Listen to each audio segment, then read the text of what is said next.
Okay.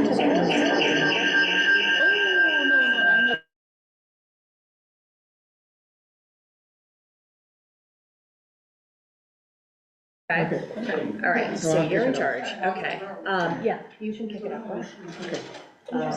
And then I can. How are you doing? Okay, well, this is actually not my Ollie name tag. I thought I could use it. I think a lot of you I'm familiar with, most of you, but anyway, welcome. Thank you for signing up for this series at the library. We did great decisions at the Falmouth Library, as some of you, like Polly here, knows for years before COVID. But this Every is year. every year for many years. But this is the first time we've had a chance to do it since then. So, and we've also brought in some of our members from the World Affairs Council who aren't necessarily Falmouth residents, but so that's an added benefit. So welcome to everybody.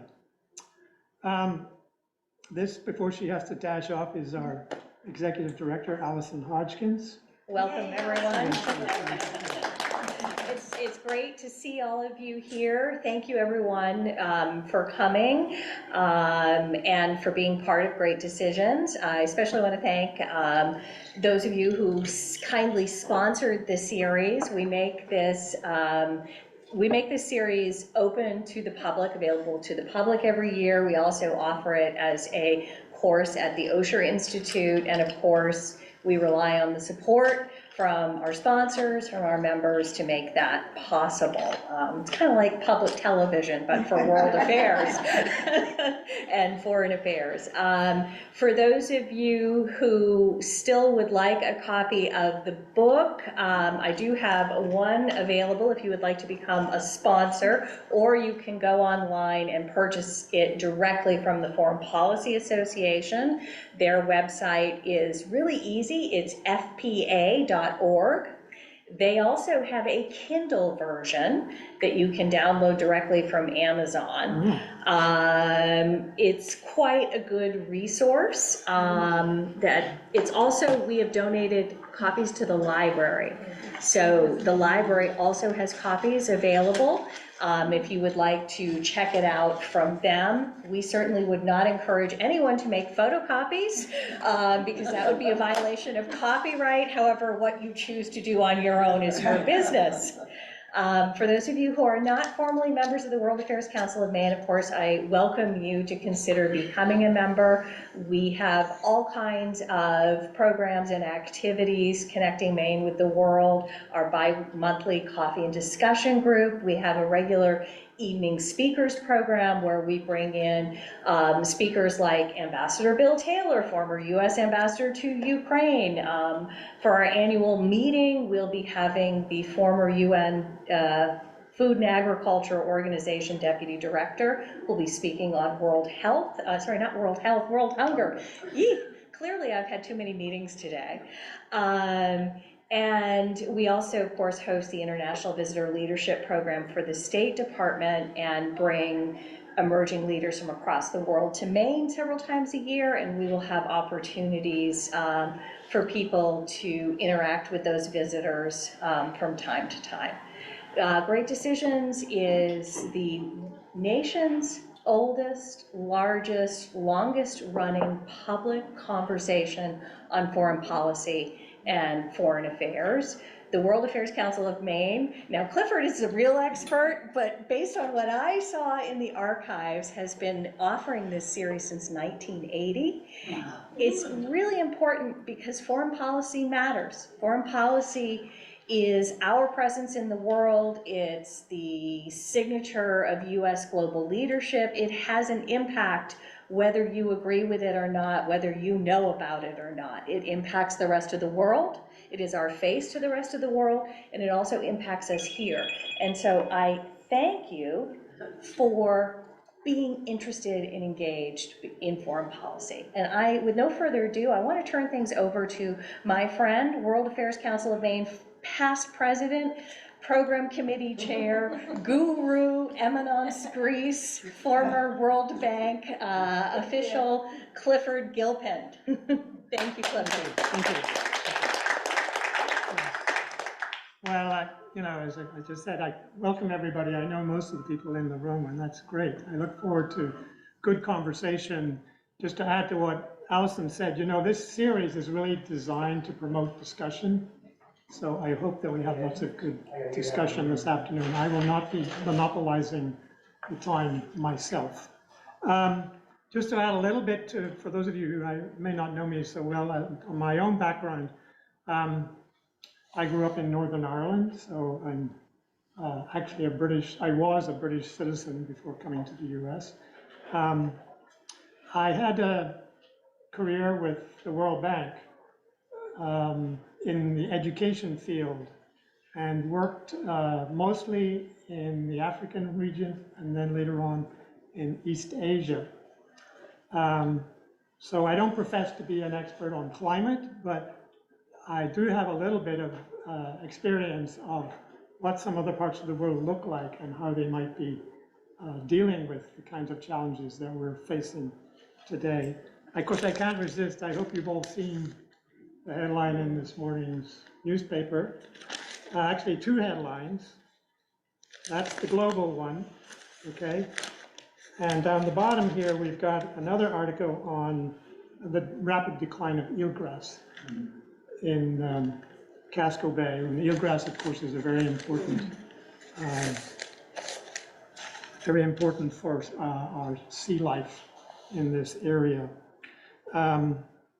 And we'll talk a little bit, one of the things we'll talk about as we get into the discussion is we are really now at the point where, we're swamped with news about, the effort to educate us and get our attention and get our action on climate change is continuing, has been continuing for years and years, but not necessarily always with the desired effect. So we can talk a little bit about that. But the way I wanted to proceed today was, as Alison said, how many of you have read the piece in the book? Has anybody actually read the Gilpin? Okay. But it's not going to be essential. I'm going to use the outline in the book to some extent for our discussion. The actual full title is Climate Change, Environmental Degradation, and Migration. For short, but the focus is on migration. So I thought what we do a little is, first of all, talk a little bit about, as the chapter does, talks about the problem. What is the problem that we're confronting with migration? Or alternatives, what are the alternatives to migration?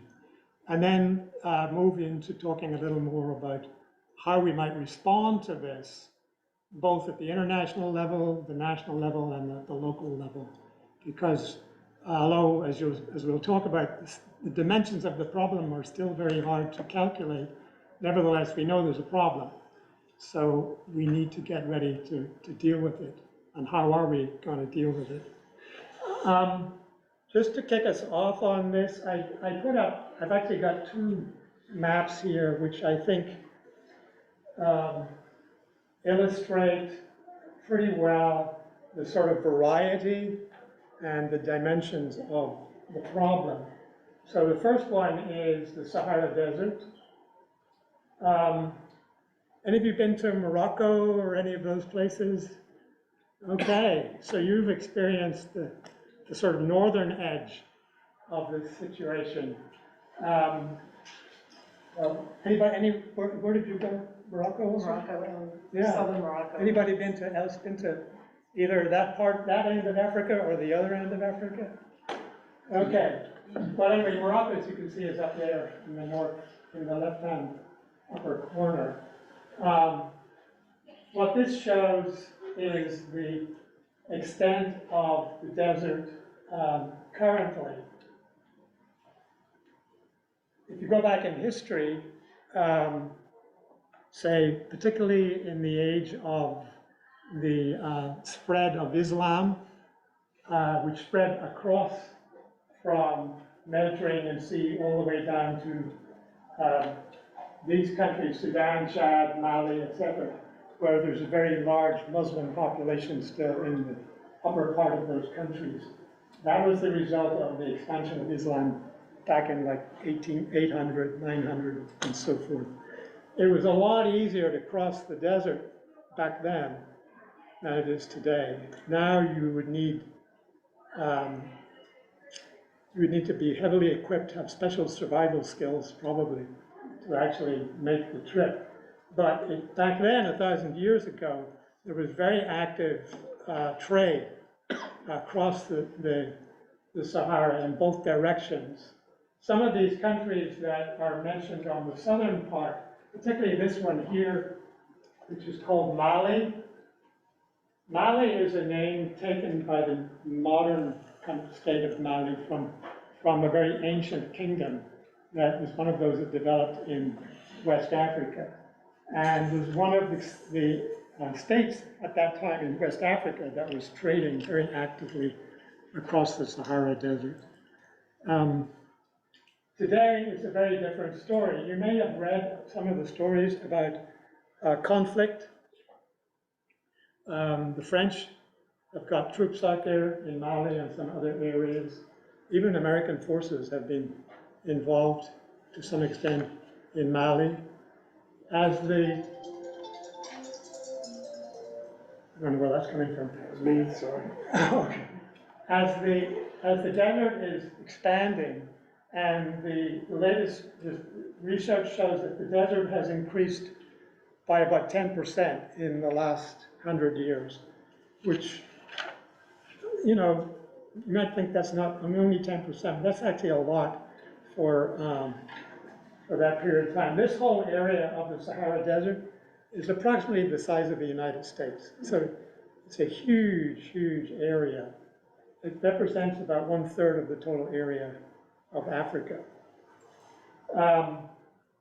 Today, there's a lot of political unrest in this northern area, which, as I said, is mostly Muslim. People are threatened by loss of habitat, of increased droughts. And that is connected to increased violence. Some of it is related to Islamic terrorism and so forth, which is also present in other areas. Over here, it's not shown on this map, but the country of Chad, C-H-A-D, Chad, has what used to be a very large lake. And that is shrinking to the point where it's becoming increasingly difficult to make a living in that area. So, and what we're seeing now is that people are migrating. In the case of Chad, I mean, there are different kinds of migration. One of the most common forms of migration is really still interior, within the country itself, and particularly going from rural areas to urban areas. So Chad is an example of where people are moving away from the lake as it dries up, and they're moving into the capital city, where of course there aren't the jobs and there aren't the resources and the infrastructure. But that's a typical pattern of rural to urban migration. And then there's also increasing unrest, as we mentioned, in other parts of the northern part of the Sahel. This is called the Sahara Desert, and the Sahel represents that band which is sort of semi-arid, you might say, where you can still sustain life, you can still have, you know, livestock to some extent, grazing, still some nomadic activity. And then below that, as you get more down towards the coast, it turns eventually into tropical forest, which is what most of West Africa was and is to some extent today. But there's now also migration, particularly young men are leaving their families to see if they can get across. I don't know how they do it, what their routes are to actually get across the desert, but they're showing up on the Mediterranean coast and then trying to get to Europe. So they're part of that migration problem, if you like. So that sort of illustrates one example of migration. First of all, migration has been going on for centuries, of course. So migration is not a new phenomenon. I think, isn't it in what's that civilization in the Yucatan in Mexico, the Mayan civilization? Mm-hmm. Isn't it believed that they eventually, that civilization collapsed because of climate change? I think so, yeah. I think so, yeah. So the difference today, of course, is difference in population sizes. Anybody have any questions or comments about the Sahara? Those of you who have been to Morocco, or, yeah, go ahead, Bonnie. You mentioned that it was easier to cross the Sahara, you know, a long time ago, but than it is now. Why was that? Because the Sahara, the actual Sahara area was a much narrower band, and there were also a whole system of oases within the desert, which I don't know to what extent those still exist. But that made the travel possible, and of course the people back then, they knew the geography, they knew where the oases were, and they could travel accordingly. But that's becoming, it's almost impossible today to cross the desert. Kind of like rest stops on the turnpike. Yeah, yeah. Yeah, Karen. Has it increased north and south, or more one direction than the other? When you say it's, you know, the amount of the desert has increased, or do you know? It's increasing on both ends, but most of the spread of the desert is southwards. And I don't know what the sort of climatological or geological explanation for that is, but that's kind of what's happening. But I don't know. I mean, in the case of Morocco, those of you who were there, is this something people talk about? I mean, or is it a concern? Maybe it didn't come up. I was there during the last century, and you know, they were still trying to figure out whether they wanted to be a democracy or remain a kingdom. And they settled that question anyway. But at the time, southern Morocco was trying to break away to become its own state. That's right. There was a sort of liberation movement. Yeah. And Morocco now is one of the somewhat more democratic, more stable, you might say, stable North African countries. Yeah. Okay.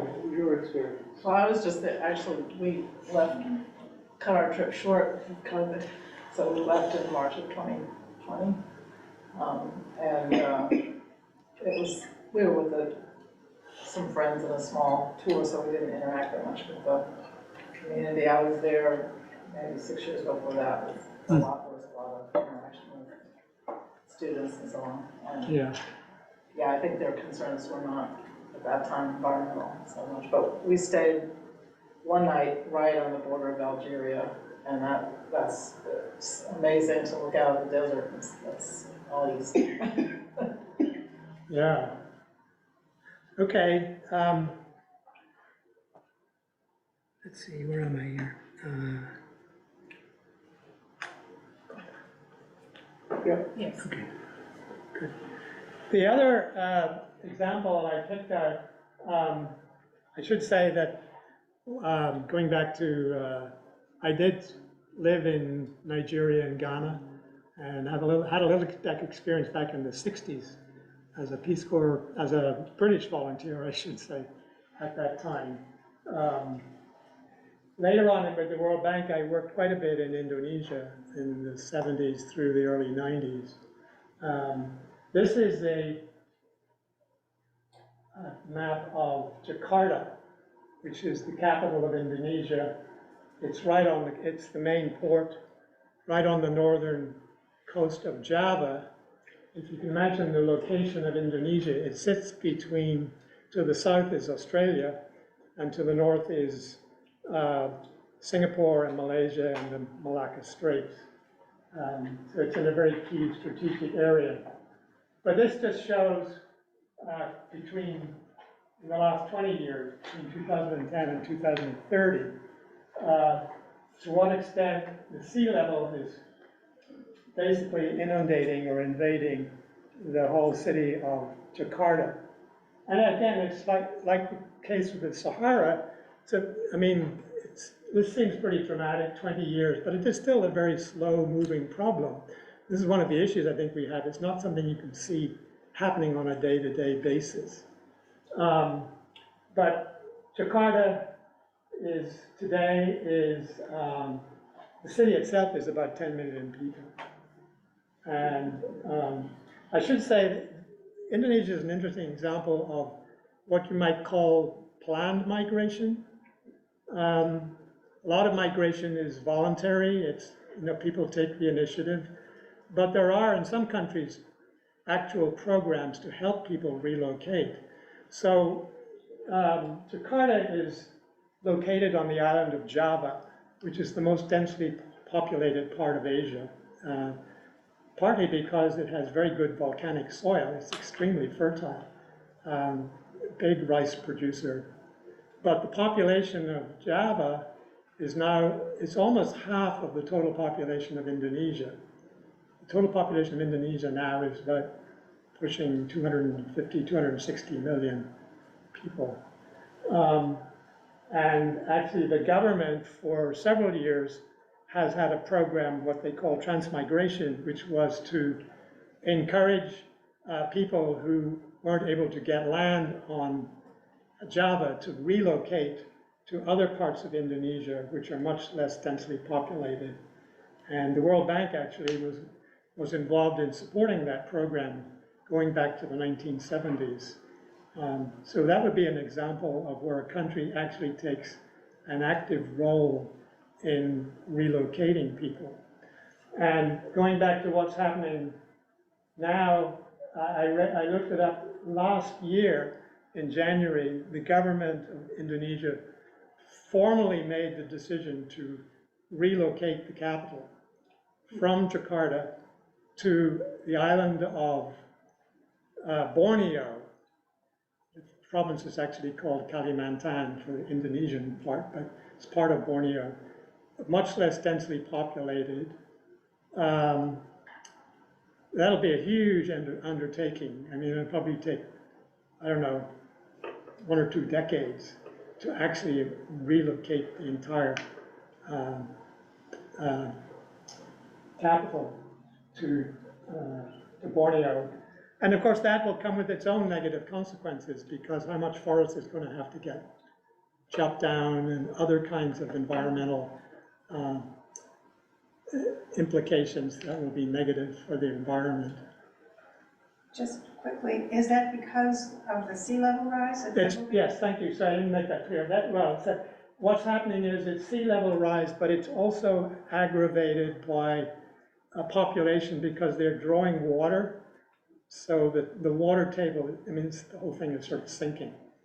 Actually, I can remember the first time I went to Indonesia was 1976, maybe, and I was in a car driving down Jalan Tamrin, which is the main road in the center of Jakarta, and it had been raining heavily, and the water was coming up through the floorboards. I thought, my goodness. And that was 1976, so here we are in 2023, and they've been dealing with this problem for decades, but it just keeps getting worse and worse. But again, as I said, that's another kind of example. So migration is, there are many different kinds of migration, and there are many different causes. And let's see here.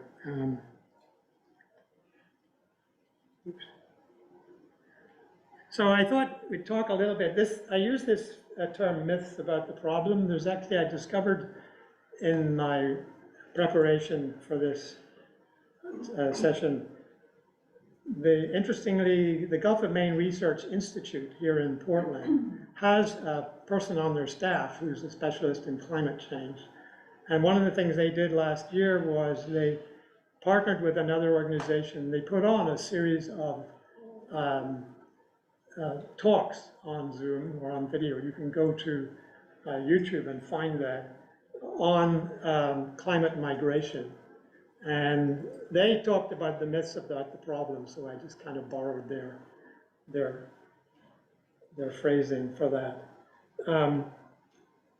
So this may seem kind of obvious, but climate change is, it's a myth that climate change is the only reason people move.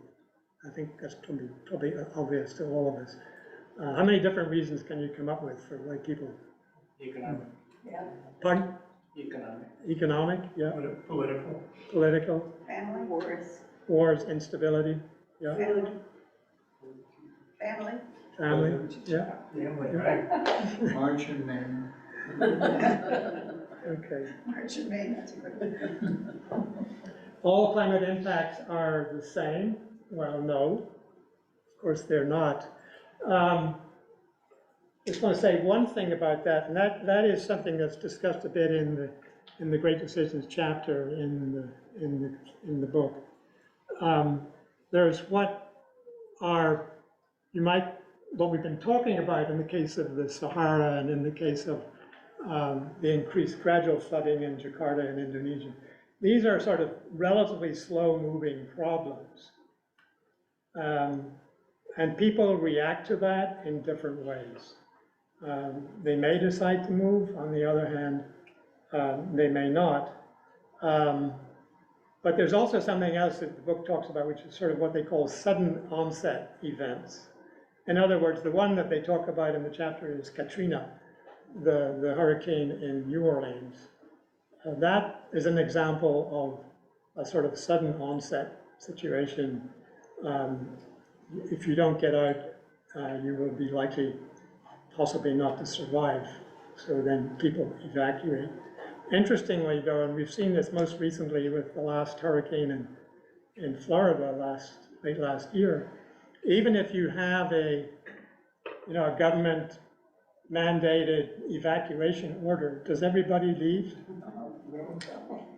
No. Some people, for whatever reasons, decide to stay. They say, well, I survived the last hurricane, or well, it's really an issue if you're a really old person and you're not mobile. That's, of course, an issue in itself. People have different reasons for making these personal decisions. The problem is mainly in the future. Well, we talked about this. For those of you who just came in, this is today's headline.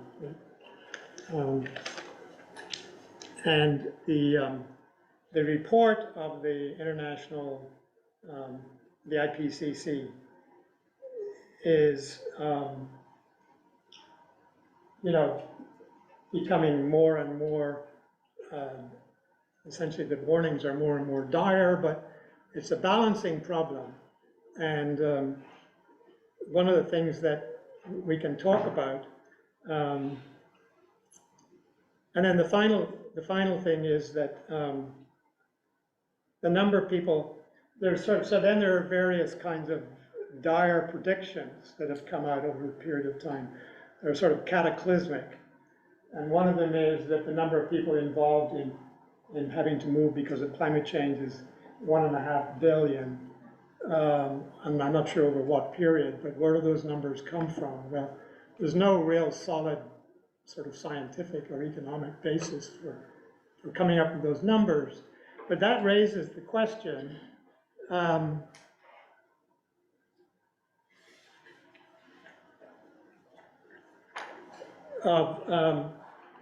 what do we do about these kind of predictions? I just wanted to give you a couple of other data points. There's something called the International Displacement Monitoring Center, which now tracks the number of people who are displaced because of weather events, basically. And they've calculated that in the last year they came up with this figure for was 2020, and there were 30 million people who had to move either permanently or temporarily. One of the biggest disasters last year, you remember, was in Pakistan, where I think something like a third of the country, which is a huge country, was basically flooded. So you're talking about huge internal displacement. interestingly, that is an example of internal movement. It does not, as far as I know, seem to have resulted in people moving actually out of Pakistan. That presents its own challenges also, which we can talk about. The other figure I put in there because, you know, the World Bank, at least, you know, has a somewhat, perhaps more credibility, although I don't know how they arrive at the estimate, but they say by 2050, maybe 200 million climate refugees will have fled their home. And I'm not sure over what period they're talking about. But that's talking about both internally in people's countries as well as externally. Cliff, this is Eileen. Can I share that I just heard just before I came in here that a 6.5 earthquake hit northern Pakistan and Afghanistan just now? Just now? Okay. It's not climate, I guess so, but more displacement. Wow, thanks, Eileen. That's not a happy story. As I said, these are estimates. I think, so one of the questions is, is there a sort of climate fatigue, you might say? Or how do you respond, or how could we respond more effectively in communicating to people in a way that's actually, you know, constructive? This is one of the questions I think that it brings up. I just happened to read an article in the Washington Post over the last couple of days, and it was about climate change, and it listed 10 things that any individual could do. And I just think if more of that was done on a weekly, or, you know, the Sunday paper could do series like that. I have so many friends who use plastic water bottles, and it just drives me crazy. But do they think, I don't know, I don't think they think that, you know, each little water bottle is small, but just small steps. And, you know, the other one in the Washington Post was, you know, buying electric vehicles. Well, there was an article this Sunday in the paper how you have to wait 3 years in Maine to get an electric vehicle. But so lots of things that, you know, I don't know how much it will change people, because I agree, I think it's not in our doorstep. We're not getting the flood, you know, people live in California, maybe they're beginning to get it after all that crazy weather they've had this year, but, and we've had such a warm winter, but I think it just doesn't, it seems so remote to most people that I know. They just can't get a handle on how it's really gonna affect them, or it seems like so far in the future, whereas if there was some concrete little steps that, you know, this is what you could do to, you know, it's not gonna make a huge difference, but if we all did it. Yeah, yeah. I mean, what I read about, if you take the headline in the paper, and I read this, or some of the background to the report, I mean, I think what I got out of it, did others get out of it that, you know, they're trying to not overdo the sort of scary side of it. I see you nodding, Mila. Yeah, they have a difficult path to tread by trying to get the message across. We need to act now. Yeah. We need to go big. We need to stop doing things like the Willow Project in Alaska and really get serious about this, and yet still communicate, okay, we still have some time, but the clock is running out. I mean, 10 years is really not very long. And they've been telling us that since 1998, that, Yeah. that not the 10 years, but that, you know, we're getting closer. 2030 emerged a while ago as, you know, we really need to turn this around by 2030, and 2030 is just getting closer and closer and closer. Right. But the doomerism, the latest thing to me that I think we need to combat is the idea that the fossil fuel companies are pushing, which is that, you know what, it's game over, the planet's frying anyway, just burn all the oil you want, have fun, have a party, it's too late. And it scares me that a lot of people do buy into that especially younger people are kind of grasping onto that, like, oh, well, the world's ending, may as well buy whatever cute clothes I want. I mean, I've literally heard young people say that. Yeah. Is that what your kids talk about too? I mean, do they hear Not this my stuff? kids. Not your, but they hear it in We have school? an anti-doomerism policy in my house, but. Right. No, I wondered if they heard it out there and, you know. Yeah, they most of their friends are either tuned out or they think that, the apocalypse is now, why bother? Why do anything? Yeah. And that's scary, because that's part of what the fossil fuel companies are buying into now. There's a movie, I think, that came out last year, Donald Cup. Yes, exactly. Sorry, could you just pick up a little? I couldn't quite hear.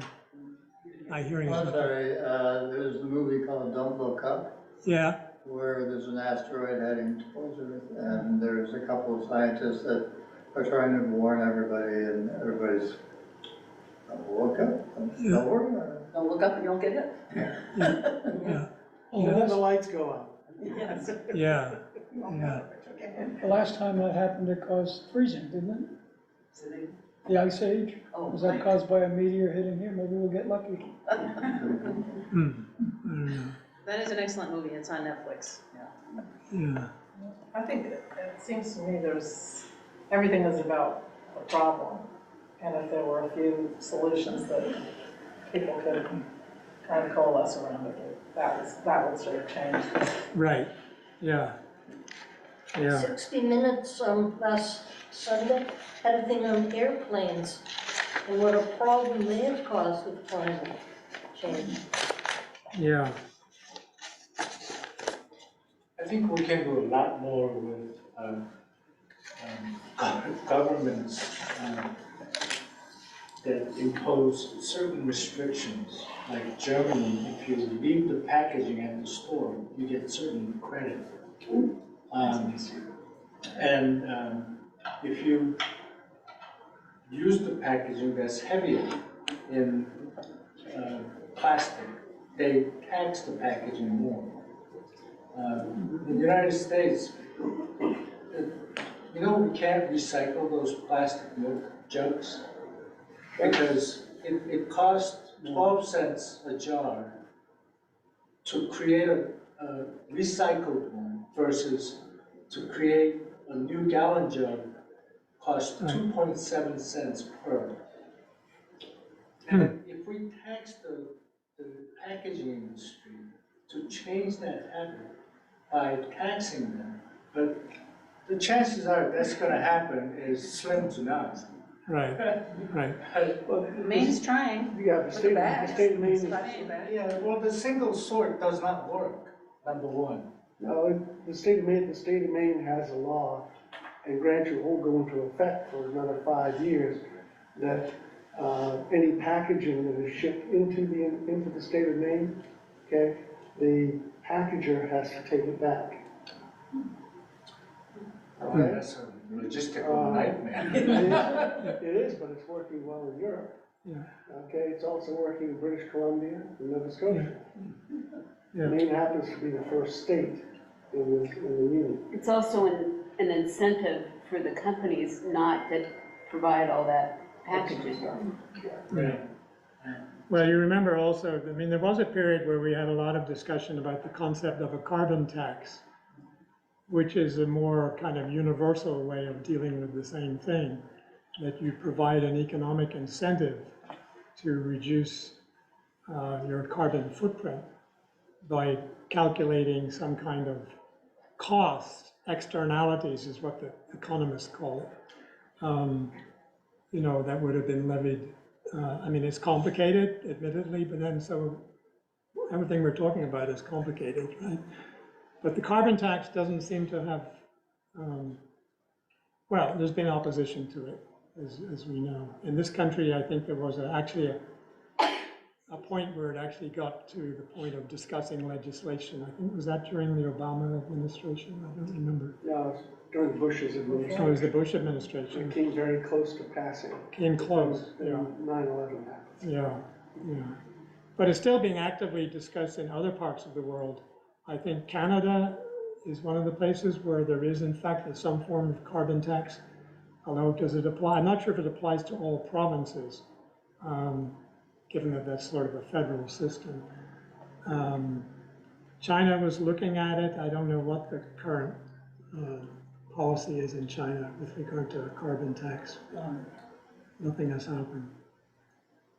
But that's a way of creating. And now we have, I mean, the most amazing thing to me is the latest pushback from in the U.S. from particularly the Republican Party on what's referred to as environmental, social, and governance issues. Because there's lots of examples of companies that have learned by doing what's right that it's actually good business. At least Biden vetoed it. What? At least Biden vetoed that. Yeah. You know, even Lamy Wellahan is a wonderful example of, they, first of all, they don't have much packaging, right, in their, with their shoes, and then they take it back. Mhm. Is that right? Yes. Yeah. If you buy a pair of shoes at Lamy Wellahan, you wear out, you take them back. They won't give you a new pair, but they'll take care of the disposal. Okay. And yeah, and so there's a cost to that for Lenny Wellheim. But I would guess that they've made the calculation that in the long run, what I just said holds true, that this is good for their business. Yes. Because there are people who will, pardon? Gets people back in the store. Yeah, And it's yeah, good PR. yeah. It's good advertising. Right. good Image PR. advertising. Right. And one of the ironies, going back to the political situation in the US, is that, you know, the Republican Party, there's so much pushback on environmental activism, if you want to use that term. But look where the investments are going right now with the new Inflation Reduction Act and so forth in terms of electric car production and battery development. It's going into Kentucky, Georgia, West Virginia. I think those are three of the main ones, am I right? Mm-hmm. Yeah. I feel like we didn't take much of a victory lap with that. That is a huge amount of money going towards climate change fighting measures. And I feel like the media just was like, whatever. You mean when they passed the act? When they passed the Inflation Reduction Act, that there was such a huge amount of climate change, climate action as part of that, that I feel like a lot of the public just missed it. Like it just went over their heads. Yeah. We can hope that comes out of the campaign. Yeah, I think that, I feel like the administration was trying to fly under the radar. If they made too big a deal about it, then it's gonna get. Yeah, gone are the days when, I mean, Bush and McCain both campaigned on the fact that climate change was real and that both parties needed to do something about it. It wasn't until after that that they started to say, what climate change? What are you talking about? Right. Yeah. I mean, there was a neat piece in the local paper in the last few days also about, which was focusing on the difficulties of purchasing an electric vehicle because of all the regulations that have come with the new Inflation Reduction Act, because certain electric cars qualify and certain don't because of where they were manufactured, and which is all just a way to sort of discourage people. I have a friend that recently bought an electric car, and she said the dealership tried to explain to her all the different hoops that are gonna have to go through in order to get their tax rebate. And she said, I don't care, I just want that car, my husband goes back and forth to Rockport, Rockland on a daily basis when he has to work in the office. And, you need something that is going to be so much less expensive to run. So, how long did you have to wait for yours? Well, that's a special case, right? So I don't want to get into it. And in the interest of full disclosure, Dick and I both own Tesla cars. He bought Model S very early on. 2014. 2014. Wow. Yeah. I found out about the new one, which is the Model 3, and I was so excited about it that I actually drove down to Massachusetts to one of the malls where Tesla had a sort of showroom, and stood in line for about 3 hours because there were so many people there waiting to sign up for a reservation for the car when it became available, which nobody even knew when that would be. But long story short, I got the car about a year later. I waited 3 months for mine. Yeah. Well, when I stood in line, they weren't even manufacturing it yet. Yeah. It was just, but anyway, that's another story. China has incentives, and that you have to wait in line to get your registration, trying to limit the number of cars on the road. But if you buy an electric car, you get ahead of everybody else. Oh. And I was there when you couldn't see across the street with all the smog and the yellow wind. And now that's completely different, so they've been doing a lot, I think, to try to, I don't know about carbon taxing. Yeah. So, Matt, that's a good point. I wanted to bring it up because in China, what year was it when they had what did they call it? The pollution crisis. They had a name for it. Which crisis? In Beijing. There was a pollution crisis one year. It was so bad. Yeah. They called it, it wasn't called the apocalypse, but it was some sort of term like that. 2000 or so, maybe. Yeah. We had to shut down factories to host the Olympics because the air quality. Yeah. And keep cars off the road then too. Yeah. No traffic on the road here in Beijing, but if you looked underneath in the subway, there were long lines to take the subway, just for those weeks. Yeah. So when people are having trouble breathing, I mean, that gets the attention of, hopefully, of the government. Yeah. I can remember actually speaking, even if you go back, I moved to London when I was a teenager, 15, and finished my high school in London. And they had something back then in England, in London, that was called smog. Remember smog? And I remember one day in particular where you literally couldn't see from one side of the road to the other. People couldn't drive because you couldn't find where the road was. Well, they had mass mortality events in London. Yeah. Like in the 50s for that, when there was an inversion. Right.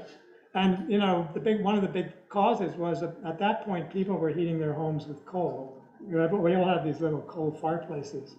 So the government brought in regulations which basically changed the whole way that people heated their homes and a lot of other things.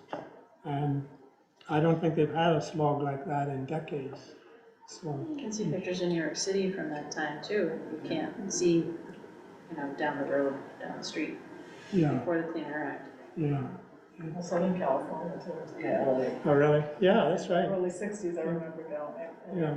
In fact, I read that now there are so many electric cars in California that they've been actually able to measure the difference in air quality, because it's probably got the highest density of electric cars in the States.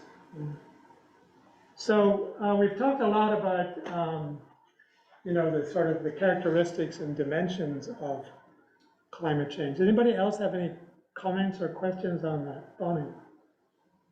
I have a controversial question about electric vehicles and our sort of, what's going to happen with our dependence on electricity?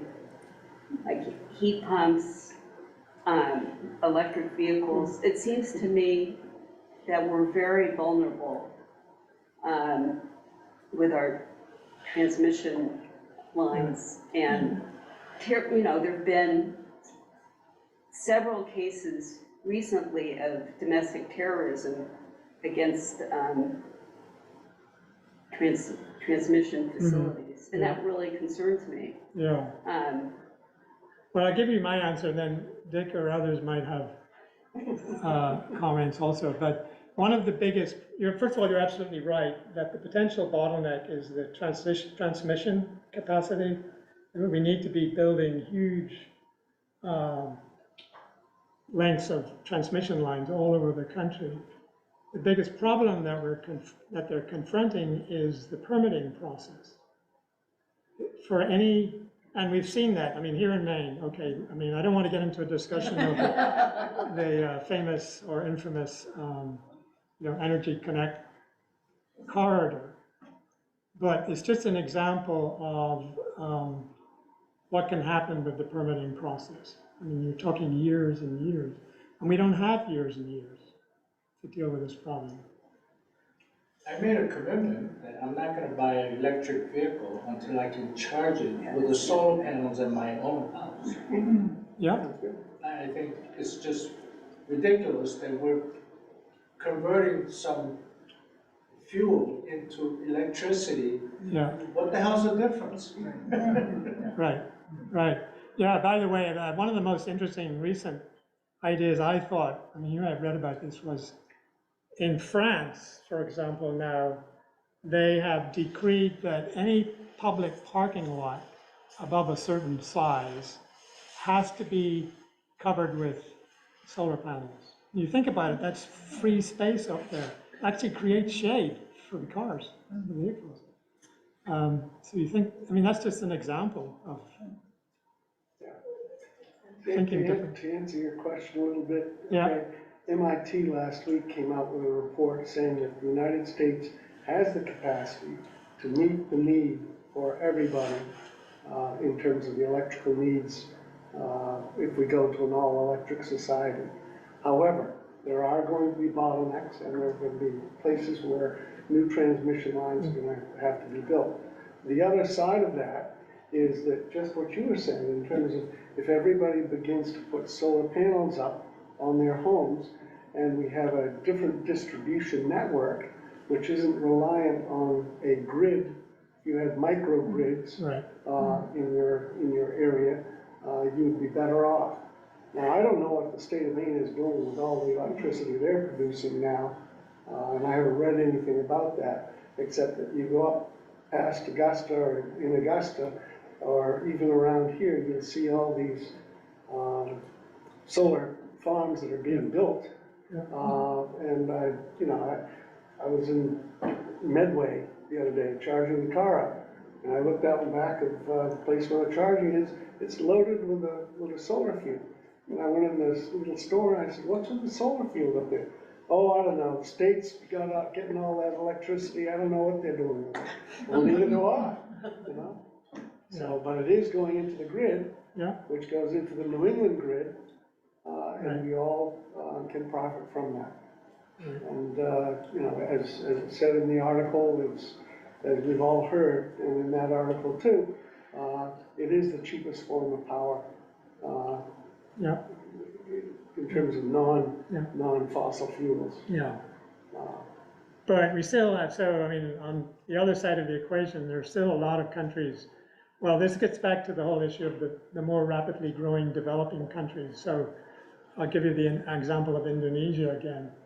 Indonesia is an interesting case because they discovered oil around about in the end of in the 60s. They actually became an oil exporter for a number of years, but their reserves have now declined. But in the meantime, they've become a big coal producer. And now coal has become their main source of electricity, and they're also exporting it. So, you know, it's tough.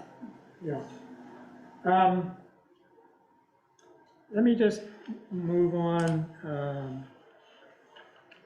here.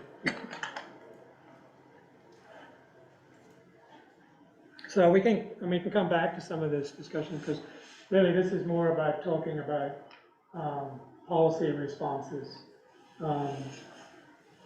First of all, the whole concept of a climate refugee doesn't actually legally exist.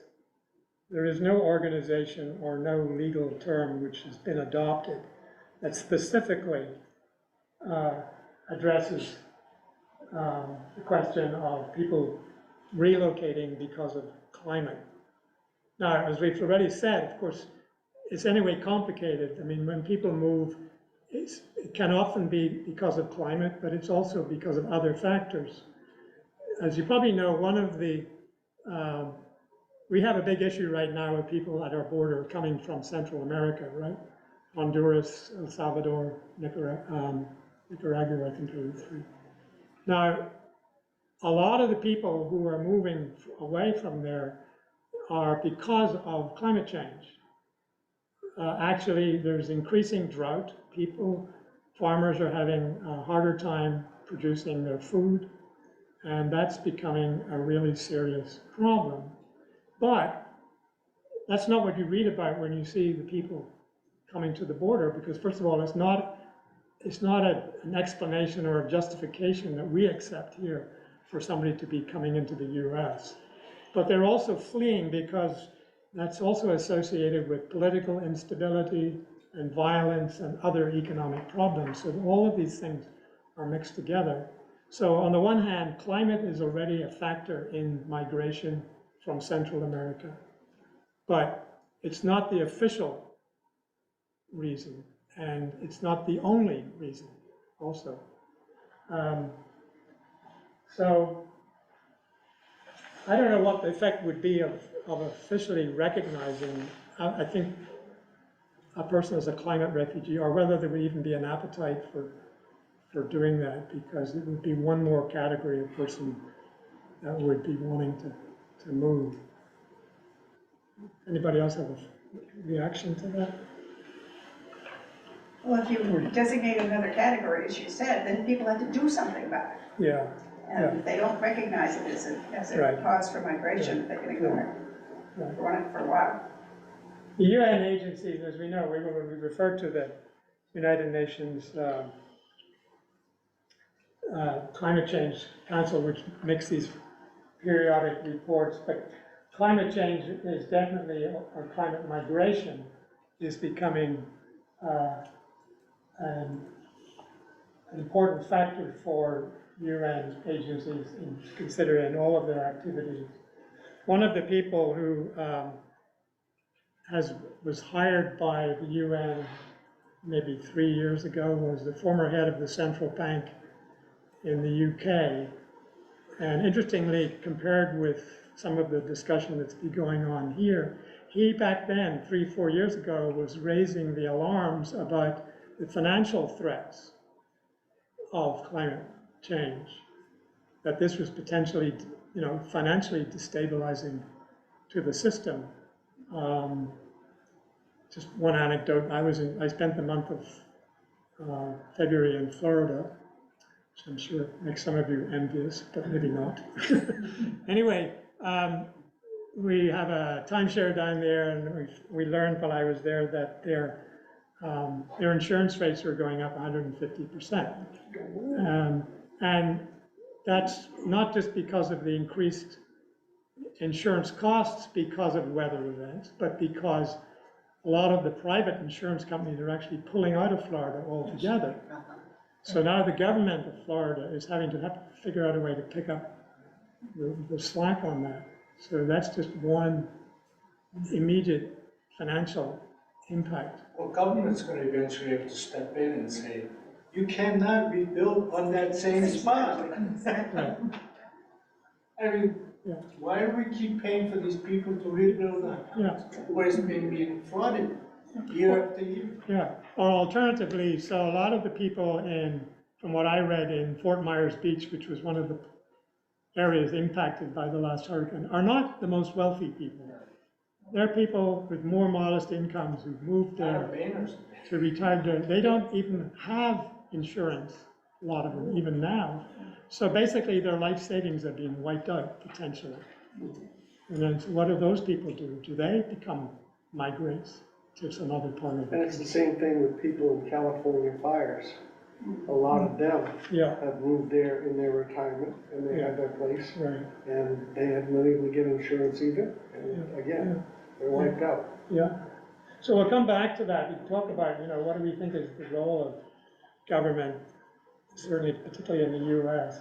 I just wanted to say one other thing, that because I worked at the World Bank, I kind of follow a little bit what they're up to. And they have recently, over the last 2 or 3 years, made a fairly significant shift towards financing projects which are directly related to climate change.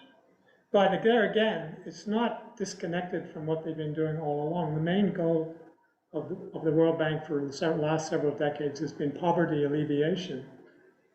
And the negative impacts of climate change exacerbate poverty, right? So it seems to me it's a natural evolution for them.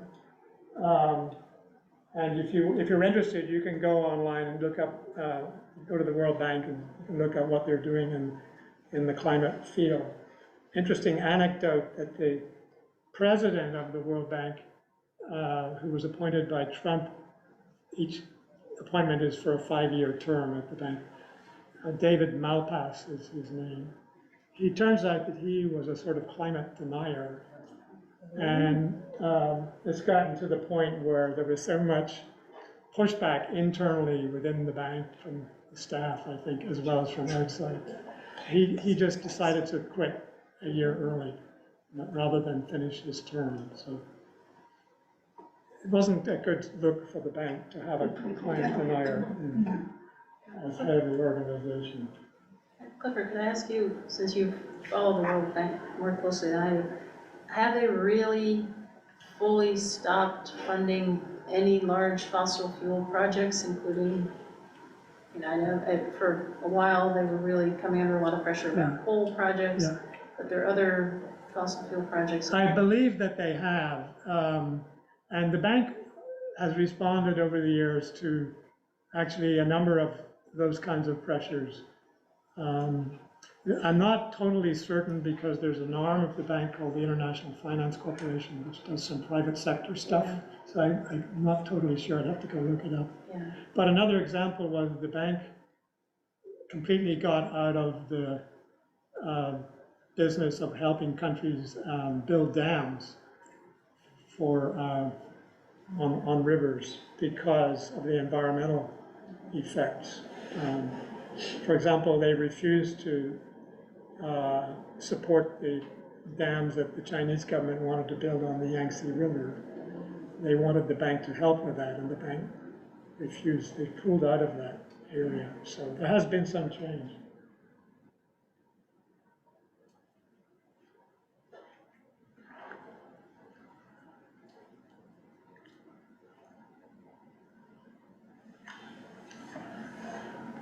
So some of the policy responses, we can talk about some of these briefly. So basically what we're talking about is that policies are evolving, and it's a sort of moving target. But, definitely the whole subject of migration is a huge issue. What I should have said earlier, and we can talk about that a little bit, is of course, it's not always necessary for people to migrate in face of climate change. The other option is to stay and try and basically be more resilient and create new ways of basically withstanding the problem. So adaptation, I guess, is the other word. So, I mean, in places like, especially in the US, in Hawaii or in Florida, places where they're threatened by sea level rise, the main theme right now is adaptation. I think even in New York, when they had that big storm there, they're talking about basically building up more defenses, be more resilient.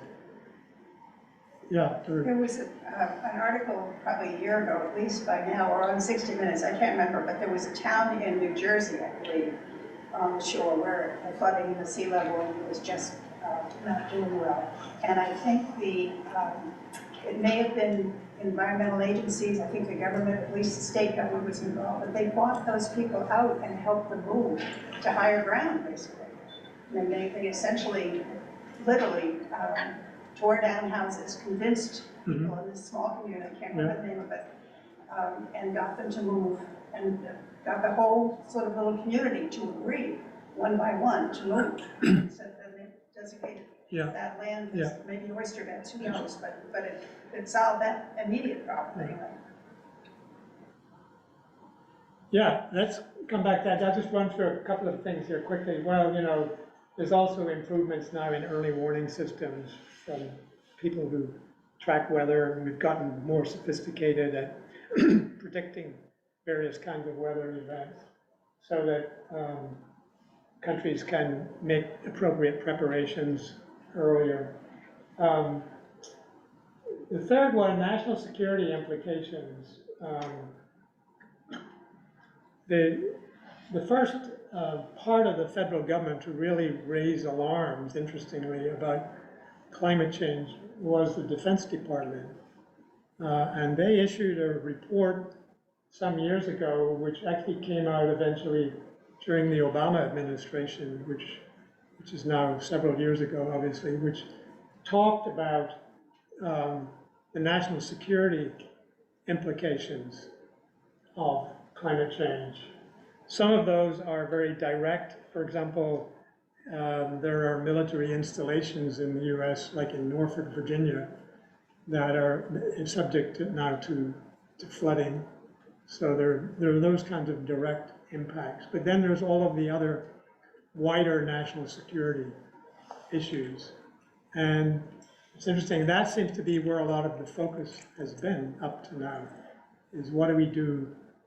Well, how is this going to destabilize the world? How will this affect the US ability to protect itself, to deal with other threats, things like that. Although it hasn't gotten a lot of play lately that I've read about. But the next one is, there's of course, that we just started to talk about, a focus on resilience, adaptation. And new technologies, and then the last section, which is actually discussed in the Great Decisions chapter, is about the interest in the sustainable practices of indigenous peoples, which I think is an interesting one. So we might talk a little bit about that. So going back to the whole basic question of policy responses, I mean, how should the U.S. respond to these threats, both internally and externally, besides the question of defense? Is that the only thing we should be worried about? Aren't we still subsidizing the fossil fuel industry as the federal government? Aren't we still doing that? I don't know. Yes, I think we are. 1,000 times, yes, we have not Yes. stopped. His biggest culprit in that department. Yeah. They've been looking into this issue for the last 27 years. Well, the oil companies did the same thing the tobacco companies did. They created enough doubt so that people could say, oh no, Yeah. you're raising false alarm, you're crying wolf. Anybody seen these huge holes on the ground in Carolinas where they put the ashes from the coal power plants, and the substrate, the water flowing underground just washes them out? All of a sudden your house is down 50 yards into the ground. Yeah. Because they haven't taken care of those ash pits, they call them. I mean, it's like mind-boggling to people. They buy land on top of the ash pits, they build a house, you wake up in the morning, it's like... Yeah. Well, there were pictures just in the last couple of days of houses in California where the ground underneath them has basically collapsed on the coast. Yeah. Yeah, so what do you think should be to take that example, we talked about insurance and the whole insurance industry. What do you think should be the response to these kinds of threats internally, first of all? Can we insure the earth?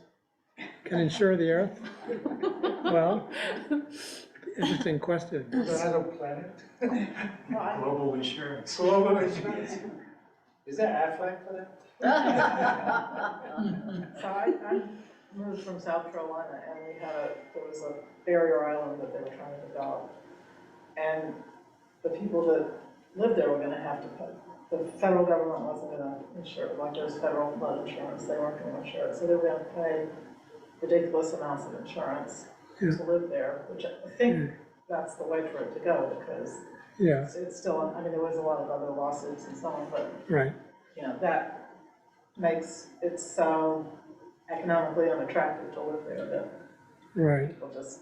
Well, that's capitalism at work. Yeah. I mean, to a certain extent, what the corporations and what the economy is doing can lead the way. And certainly if insurance companies won't insure people or it becomes prohibitive, I'm just wondering, I'm just sitting around here, we live on this little isthmus from Portland to here, and you wonder. I walk on Shoreline Road, which I don't know if it's just down the road here. It's a nice thing. The houses are all across the road from the water, so it's a public kind of place. And, but how long is that gonna be? You can see, I happen to live just by there. macro thought. What? I live there. You know, shoreline, I live on Shoreline Drive. And Shore Road. the other side actually is private. The people that own the houses, they also own the strip along the bluff. And it's very scary because you see the erosion. So at one point, the town of Falmouth paid for some engineering studies to see how bad the erosion is. And it's clearly bad. So the question came up, okay, so there are techniques that you can use like riprap. Who should pay for it if they do it along Shoreline Drive? And how many houses would be affected? And so what ended up happening is the town offered to provide some money and the homeowners had to pay more. And actually what happened was they were only going to do it for 3 houses, and one of the homeowners said, I don't want a construction vehicle going across my property, and that's where put the kibosh on the whole thing. But it raises the question, who should pay for it? And these are houses that are, they cost a lot of money, especially with the, anyway, they're very valuable now. And why should the people of Falmouth, the taxpayers, pay for improvements to prevent erosion on those houses? And that's my view, and I live there.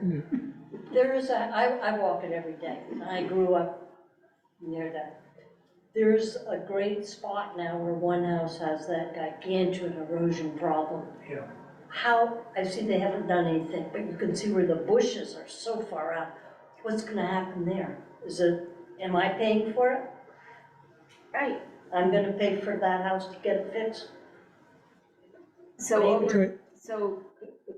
some of the issues that have been raised, I mean, there is like one strip where it's about 6 feet from the bluff to the road. And there's been talk, like, with the school buses going through, that they're not gonna be able to go through, and it's really bad. Yeah. And it raises all these questions. There is the climate change. Yeah, well, and you're also raising, other issues, equity issues, for example.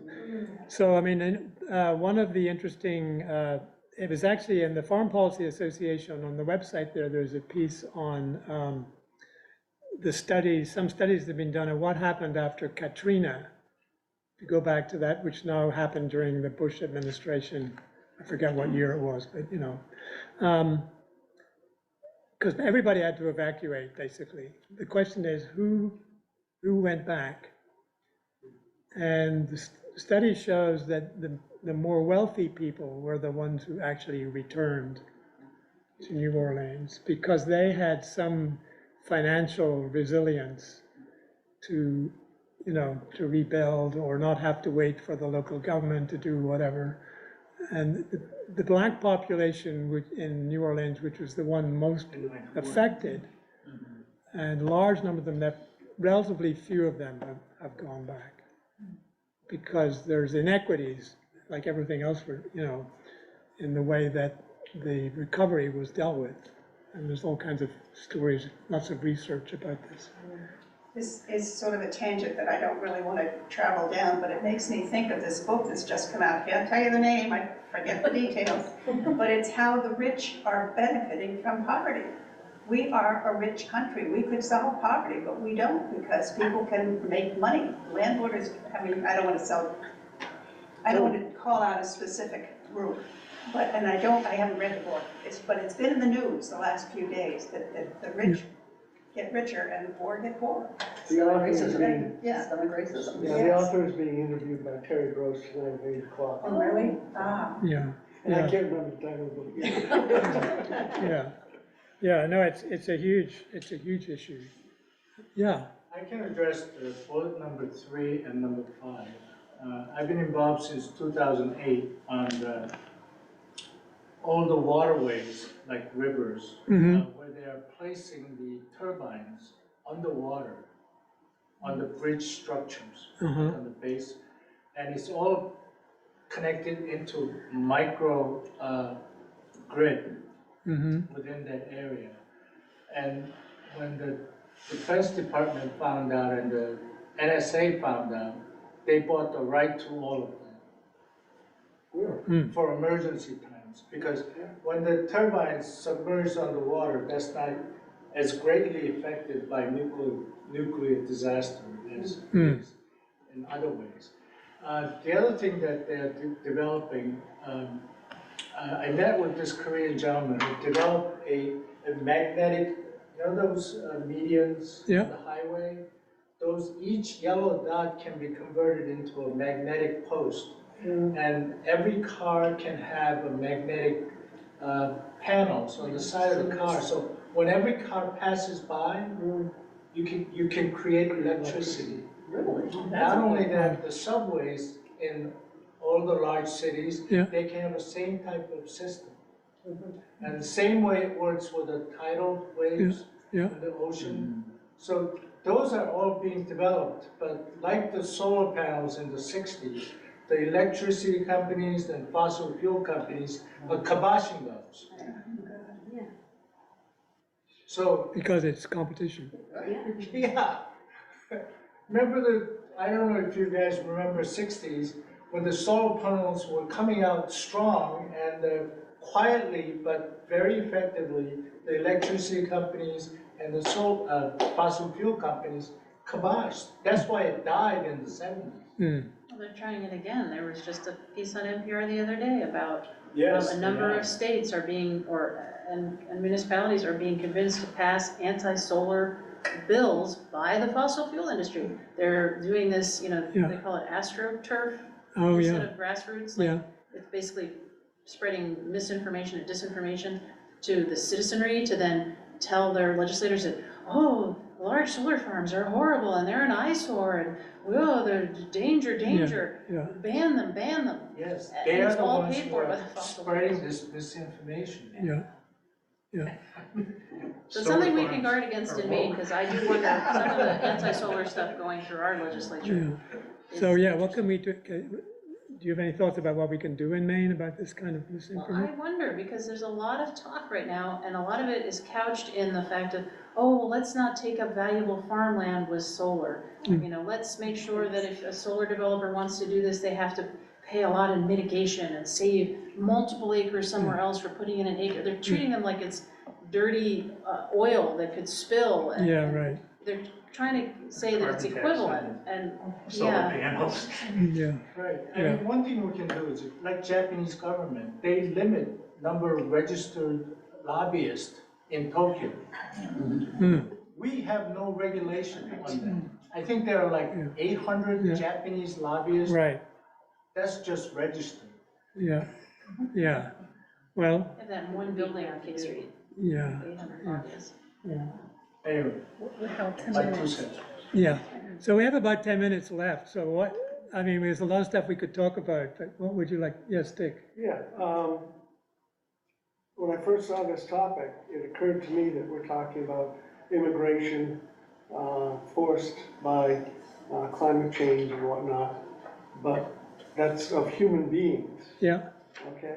There is also a tremendous amount of migration that's taking place among animals, birds, insects, and things like that as the planet warms. That is both an opportunity as well as a curse.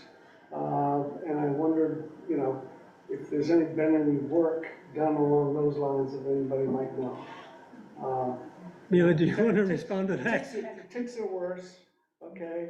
The green crabs are worse, eelgrass is disappearing. I gave a talk about this yesterday for Falmouth Community Programs. I gave it at the library last November. Maybe I'll do it again, just for this group. Talking about forests and Maine and how they how they're gonna respond. And I literally was showing maps of the climate envelopes that tree species have evolved with and how those are moving north. Yeah. And they're moving north faster than the trees can keep up, because trees are rooted, obviously, and they can only, you know, an individual tree can't move, and its progeny can only move as, you know, if you're an oak tree, you can only move as far as a squirrel can carry your acorn over, you know, from generation to generation. So it's on a much smaller, a much longer time scale. So that is a concern, that yes, we are moving, you know, the climate of New Jersey is moving up to Maine, and our climate is moving up to Canada, and some animals can adapt to that. You know, they're mobile and they can move and they can quickly respond, but plants, and especially longer-lived species like trees, are really going to have a hard time with that. So yeah, we're going to see a very different forest system. Mila is It was on Maine calling today, they were talking about the difference of birds moving north sooner because they're reacting to the light, I think, and plants. This backwards, but plants. Oh, yeah, we've definitely but got. the food for them is not coming at the right time when the birds are getting there. Yeah, they're responding Because they're getting to a little temperature out of and sync. everything's getting out of the way.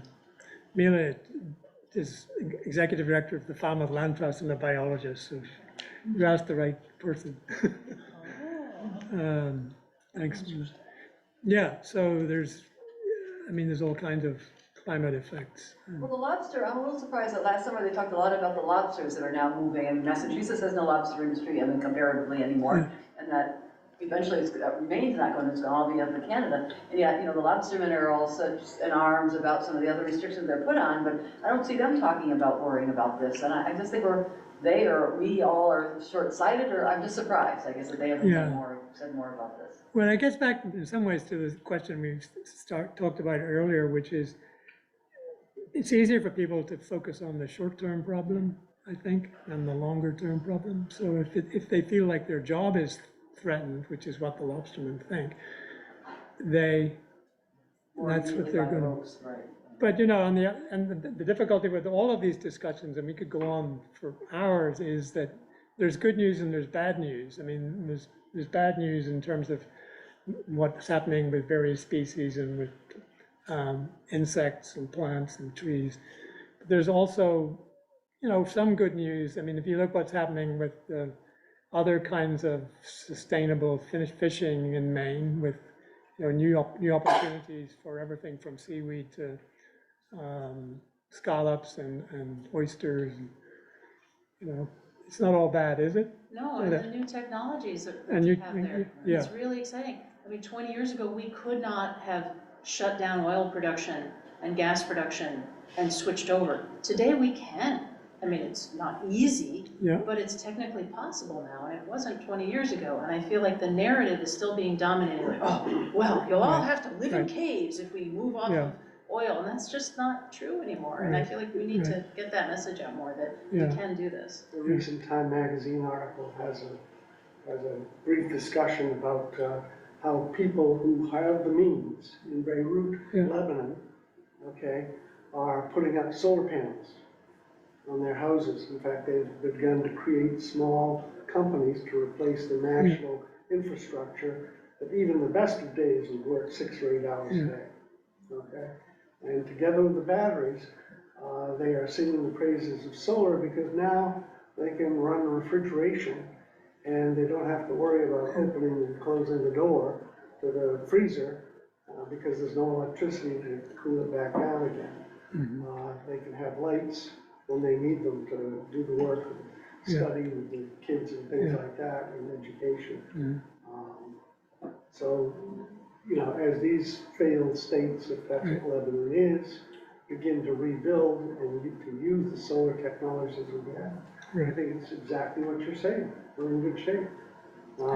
Whether or not we can get this country to move forward along those lines and to defeat the fossil fuel industry, that's another story.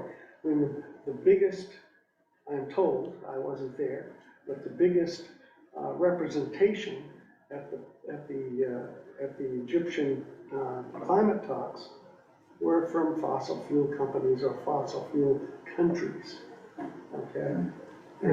small island nations would have their 2 or 3 delegations, and they have thousands of people there in the fossil fuel industry. When you have that type of lobbying, when you get down to the final statement, no mention of fossil fuel. And maybe in the future, the key is innovation, and it may come a day, I know there's been some work done on fuel cells, where you burn the hydrogen with the oxygen in the air, and the byproduct of that is water that comes out of your tailpipe. And you look, if you look down the road, lithium is gonna become a problem, potentially. So we're not gonna be able to make lithium batteries or, The other thing I wanted to just, before we end, is, the last point on here. I think we are realizing that indigenous practices have a lot to recommend them, that people from these societies from way back, and I'm not just talking in the US, could be Aborigines in Australia or wherever, but they had figured out ways that we need to learn from about how to live more sustainably. I mean, the whole history of colonialism in this country is one of extracting resources, and it is in other countries too, not to just pick on the US. And that's completely opposite of the sort of indigenous philosophy, which starts with, I'm a part of Mother Earth. How will Mother Earth, sustain me? How can I survive if I take everything away from Mother Earth? So, any last thoughts? Well, we talk a lot about climate change solutions, but at the same time, I travel around the world and I see, in streets of Moscow, I was seeing these black puddles, street after street. Come to find out, Moscow has cut the budget for collecting used motor oil. People are just dumping it on the street. People are not swimming in Rio de Janeiro, in the oceans, because it's open sewer going right into the bay. And Tijuana with the trash flowing down the river to, we are paying attention, but we're not paying attention as much to those. And some of the oceans near Thailand and Philippines, it's filled with like 4 or 5 feet of plastic bags. You stand there and you just are in awe of all this. And I don't know where China used to accept our plastic waste. I don't know where it goes now.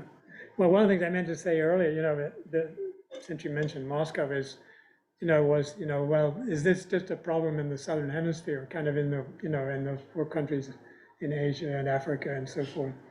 Well, of course, one of the biggest threats that we didn't mention today is the melting of the permafrost. So the entire area of Siberia, for example, not to mention Alaska and other places, is in a major transformation. And that could be both good and bad. I mean, right now it's mostly bad because permafrost is melting and cities are collapsing and infrastructure is not sustainable. But on the other hand, potentially some of that land, just like new birds coming up to Maine, some of that land could become agriculturally viable for the first time if the permafrost melts. So, who knows? Russia makes that argument sometimes. Yeah, do you buy that? We're not changing the trajectory of the sun. There's still going to be large amounts of time where there's no sunlight or very little sunlight. So okay. I only buy that argument so far. Yeah, And same thing with Canada and Alaska. Yeah. I'm not pointing out just China, so please excuse me, but there's 250 million migrant workers. They hand pollinate trees. They literally climb up ladders and they buy these little packets of ground up flowers. They hand pollinate trees all over the country. There are hardly any bees left in China. Yeah. Is that true? I don't know, Oh, really, I don't China, know. China gets a bad rap though. a lot of things, yeah, I know. Yeah. I was there. Yeah. So like clothes is no, if no good, then everybody will say, oh, Yeah. made in China. Yeah. Yeah. Maybe I'm neck deep in. Well, and maybe we just finish on this point, that this is a global problem. We're all in this together because there's only one world.